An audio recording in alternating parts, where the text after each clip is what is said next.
Bhagyalakshmi upcoming எபிசோடில் என்ன நடக்க போகுது அப்படின்னா, இங்கே எல்லாருமே சேர்ந்து இனியாவுடைய அந்த டான்ஸ் காம்படிஷனில் இனியா ஜெயிச்சிட்டான்னு சொல்லி எல்லாருமே செம்மையாக செலிப்ரேட் பண்ணுறாங்க. இது எல்லாமே டிவியில் ஓடுது. இங்கே மயோவுக்கு பிறந்தநாள் இருந்துமே ராதிகா ரொம்ப சோகமாக இருக்காங்க. இது மயோவுக்கு கொஞ்சம் கஷ்டத்தை உண்டு பண்ணுது. அம்மா ஏன் டேடி வரவே இல்லை அப்படின்னு மயோ கேட்கும்போது, இங்கே ராதிகா உங்கள் டேடி வரமாட்டார் மயோ, டேடிக்கு உடம்பு சரியில்லை, அதான் வரல. இந்த ஒரு டைம் மட்டும் நம்ம தனியாகவே கொண்டாடலாம் அப்படின்னு இங்கே ராதிகா சொல்கிறாங்க. மயோவுக்கு கொஞ்சம் டென்ஷனாகவே இருக்குது. டேடி ஏன் வரவே இல்லை, டேடி வந்திருந்தா கண்டிப்பாக மம்மி ஜாலியாக இருந்திருப்பாங்க. மம்மி இப்போது சோகமாக தான் இருக்காங்க. பிறந்தநாள் அதுமா டேடியும் வரல, மம்மியும் சோகமாக இருக்காங்க, ரொம்ப கஷ்டமாக இருக்குன்னு இங்கே மயோ ஃபீல் பண்ணிருக்காங்க. அப்போன்னு பார்த்து இங்கே டிவியில் இங்கே இனியா ஜெயித்ததும் இங்கே பாக்கியா கோபி எல்லாருமே சேர்ந்து இனியா கூட குரூப் ஃபோட்டோ எடுத்துக்கிறது. இங்கே இனியா தன்னுடைய வெற்றிக்கு காரணமே என் டேடி தான் அப்படின்னு சொல்லி இங்கே கோபியை பற்றி புகழ்ந்து பேசுறது.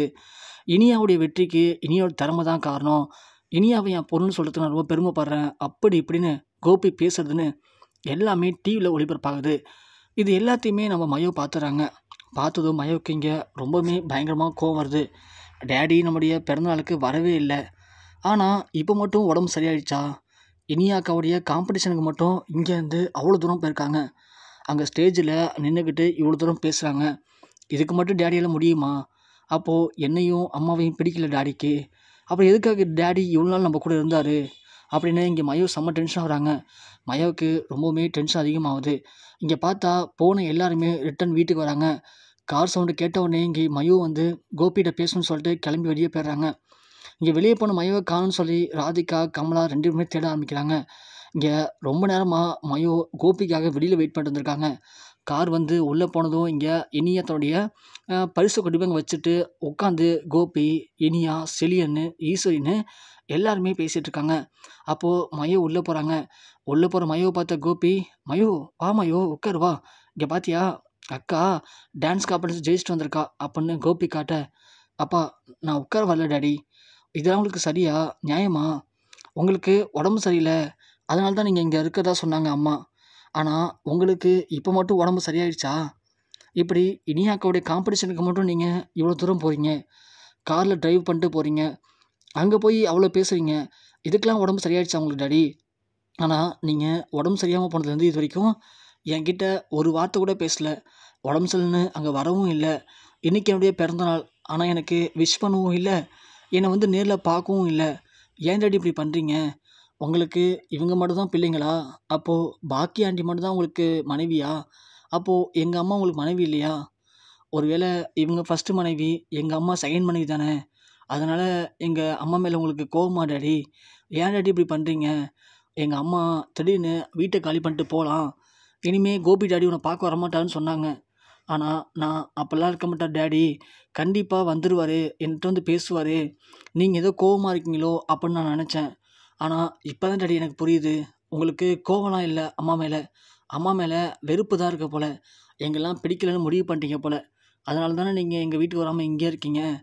பரவாயில்ல டேடி, இனிமேல் நான் உங்களை டேடின்னு கூப்பிட மாட்டேன், நாங்களும் இந்த வீட்டை விட்டு போகலான்னு முடிவு பண்ணிட்டோம், எங்கள் அம்மா எடுத்த முடிவு தான் சரியான முடிவு, எங்களுக்கு நீங்கள் தேவையில்லை, இனிமேல் எனக்கு எங்கள் அம்மாவே போதும், எங்கள் அம்மா மட்டும் தான் இனிமேல் எனக்கு முக்கியம் அப்படின்னு மயோ பேச, இங்கே உடனே ஈஸ்வரி, பாத்தியா கோபி, சின்ன சிறுசுலேயே இது என்ன பேச்சு பேசுதுன்னு, இதெல்லாம் வளர்ந்துச்சுன்னா இன்னும் என்ன பேச்சு பேசும்?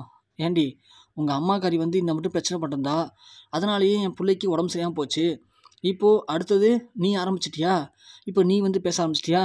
உன் வீட்டில் இருக்க எல்லாருமே இப்படி தான் பண்ணுவீங்களாடி?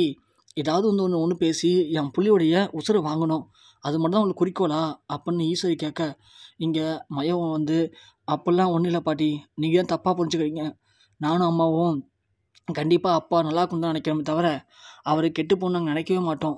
ஏன் இனியாக்கா கூட தான் அம்மாவை அவ்வளோ பேச்சு பேசுகிறாங்க, ஏன் டேடி அதெல்லாம் நீங்கள் பார்த்து தானே டேடி இருக்கீங்க, பாட்டியும் அம்மாவை அவ்வளோ கஷ்டப்படுத்துகிறாங்க, ஆனால் இருந்துமே அம்மா உங்களுக்காக மட்டும்தான் டேடி எல்லாத்தையும் பொறுத்து போகிறாங்க, ஆனால் அப்படி இருந்தும் கூட நீங்கள் எங்கள் மேலே அன்பாகவும் பாசமாகவும் இல்லைன்னு நினைக்கும் போது ரொம்ப கஷ்டமாக இருக்குது டேடி. போதும் டேடி, நீங்கள் உங்களுக்கு பிடிச்ச மாதிரி சந்தோஷமாக நீங்கள் இங்கே இருங்க டேடி, நாங்கள் போயிடுறோம் டாடி அப்படின்னு சொல்ல, இங்கே ராதிகா மயோவை காணும்னு தேடிக்கிட்டு கடைசியாக கோபி வீட்டில் இருக்காருன்னு பார்க்கலான்னு சொல்லிட்டு உள்ளே வராங்க. வரும்போது இங்கே மயோ பேசின எல்லாத்தையுமே ராதிகா காதில் வாங்கிறாங்க.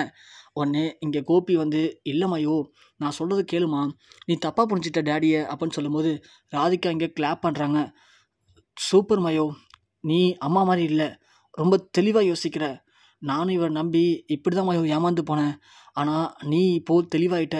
எனக்கு அதுவே போதும் மயோ. நான் உன்னுடைய எதிர்காலத்துக்காக தான் கோபி நமக்கு தேவைன்னு நினச்சேன். ஆனால் நீயே இப்போது நல்ல ஒரு லைஃப்பை எனக்கு அமைச்சு கொடுக்குற மாதிரி பேசுகிற. உன்னுடைய இந்த பாசிட்டிவான டாக்ஸை பார்க்கும்போது எனக்கு ரொம்ப பெருமையாக இருக்கு மயோ. உன்னால் தனியாக வாழ முடியும் அப்படிங்கிறத நீ பேசுகிற வார்த்தைகளே புரியுது. அப்படி இருக்கும்போது எனக்கு இனிமேல் என்னம்மா கவலை? நீ சொன்னதாம்மா கரெக்டு. நமக்கு இவர் தேவையில்லை மயோ. இவருக்கு இந்த குடும்பம் தான் தேவை. இந்த குடும்பத்துக்கும் இவர் தான் தேவை. நம்மளை பற்றி யோசிக்காத யாரையும் நம்ம இனிமே பிடிச்சிக்கிட்டு தொங்க தேவையில்ல மயோ. நீ வா, நாம் பிளான் பண்ண மாதிரியே நாம் இந்த வீட்டை காலி பண்ணிவிட்டு நாம் கண்ணு கெட்டாத தூரத்தில் போய் வாழலாம். உனக்காக அம்மா இருக்க மயோ. அம்மா உனக்கு கண்டிப்பாக எல்லா அம்மா இருப்பேன். உன்னுடைய சந்தோஷம் எதுவோ, உன்னோட ஆசை எதுவோ, அது எல்லாத்தையும் அம்மா கண்டிப்பாக தீர்த்து வைப்போம் மயோ. நீ வாமா நம்ம போகலாம் அப்படின்னு இங்கே மயோவை ராதிகா அழைச்சிட்டு போகும்போது ஈஸ்வரி சொல்கிறாங்க, போய் தொலைங்கடி முதல்ல. என் பையனுடைய வாழ்க்கையில் நீங்கள் என்றைக்கு வந்தீங்களோ அன்னைக்கு என் பையனுக்கு சனி பிடிச்சிச்சு. நல்ல வழியாக அந்த சனி இப்போது தொலைய போகுது. இனிமேல் தயவு செஞ்சு என் பையனுடைய வாழ்க்கையில் வந்துடாதீங்க. வராமல் இருந்தாலே போதும், என் பையன் சந்தோஷமாக இருப்பான் அப்படின்னு ஈஸ்வரி சொல்ல, ராதிகா ஒன்று, போதும் நிப்பாட்டுங்க. உங்கள் பிள்ளைய நீங்களே பார்த்துக்கோங்க. ஆனால் இதுக்கு மேலேயும் இன்னொரு பொண்ணுடைய வாழ்க்கையை கெடுக்க விட்டுறாதீங்க. அன்னைக்கு பாக்கியா கூட இருந்து பாக்கியாவை வாழவிடாமல் பண்ணியிருக்காரு. பாக்கியா கிட்டேருந்து என்கிட்ட வந்ததுக்கப்புறமா திரும்பவும் பாக்கியாவை வாழவிடாமல் பண்ணுறேன்னு சொல்லி என்னையும் சரியாக வாழவிடாமல் பண்ணார்.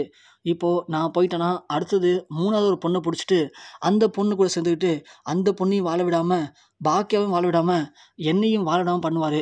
ஆக மொத்தம் உங்கள் புள்ள ஒரு படித்த சைக்கோ.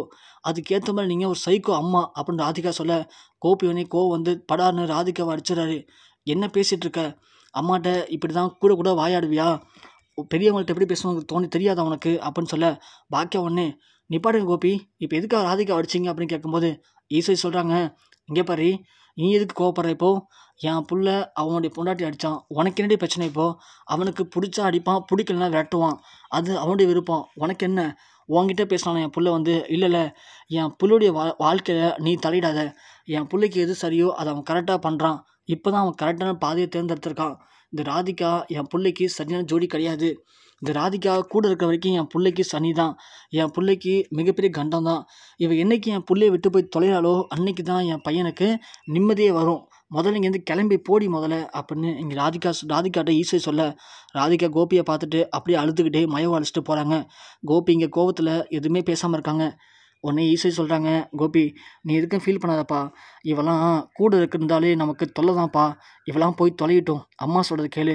உனக்கு ஆனால் வாழ்க்கையை அம்மா திரும்ப ஏற்படுத்தி கொடுக்குறேன். கண்டிப்பாக பாக்கி அவனை புரிஞ்சுக்கிட்டு எல்லாத்தையும் மன்னிச்சு ஏற்றுப்பாப்பா. நீ அது வரைக்கும் எந்த பிரச்சனையும் பண்ணாமல் அமைதியாக வீட்டிலே இருப்பா. எனக்கு அது போதுப்பா கோபி அப்படின்னு கோபியை அப்படியே கட்டி அணைச்சிக்கிறாங்க ஈஸ்வரி.